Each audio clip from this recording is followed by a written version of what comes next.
In 2018, a right-leaning news group called Blaze TV released a video arguing that most modern climate change evidence is not credible. However, 8 years later, you will find no such climate denialist content on their YouTube channel. Instead, they defended Trump's removal of an Obama-era environmental regulation by arguing that the policy would have been ineffective at combating climate change. And this case aligns well with a trend identified by a 2024 report, which found that a lot of the same people who used to deny climate change are now just arguing that policies preventing it are completely ineffective and overambitious, and so are pointless to even pursue. It's important to be aware that these tactics are being used to distract and manipulate you, because if you're aware that they're being employed, then you can guard yourself against them. And that's what brings us on to the social media companies, which are employing a lot of the same strategies today to discredit regulations banning their platforms for younger teenagers. When conversations first started about implementing some kind of ban on younger teenagers using these social media platforms, the companies did everything possible to convince us that it wasn't their fault. First, they just outright denied that the problems even existed. They said that we have content moderation, these allow young people to connect with each other, there's all these benefits, yada yada. Then, when that didn't work, they said it's not our platform causing all the problems, it's theirs. And finally, when it became clear that most of these platforms, YouTube, TikTok, Instagram, were having a collective impact on mental health and body image and social isolation, all these issues identified, they resorted to what is essentially a form of social media doomerism. This is basically the attitude that, yes, there are whatever major problems stemming from social media usage. However, it's so ingrained into the lives of young people, and the network effects are so well established that it's basically just not worth pursuing to remove it from their lives. And these tactics are already being employed in countries which are floating social media bans for younger people.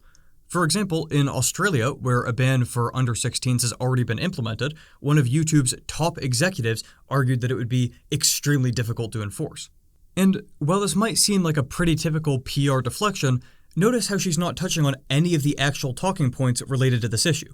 She doesn't argue that YouTube helps your mental health. She doesn't argue that YouTube makes you less socially isolated or that it helps your body image or any of these things.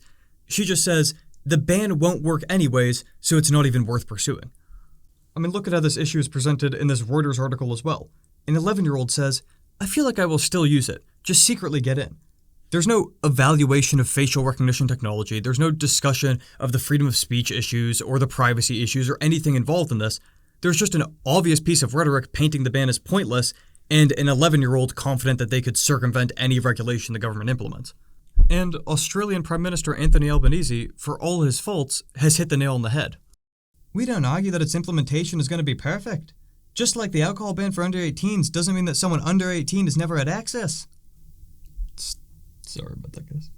But you get his point. Nobody is arguing that these bans are impossible to circumvent or that no Australian 15-year-old is ever going to be able to use Instagram again.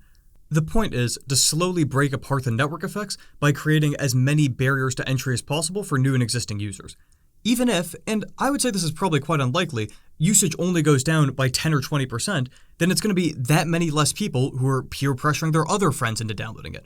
That's going to be, from generation to generation, a lot fewer older cousins or older brothers getting their little siblings on it. And over the long term, these things add up.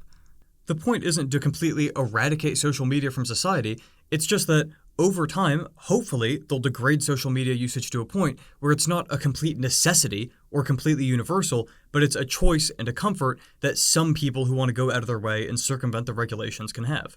Don't get tricked by doomerism. Just because a policy isn't going to be 100% effective doesn't necessarily mean that it's not even worth pursuing. If you enjoy some of my content, you might want to check out some of my other videos, such as this one about Thomas Sankara, or this one about the history of dictatorships in Russia.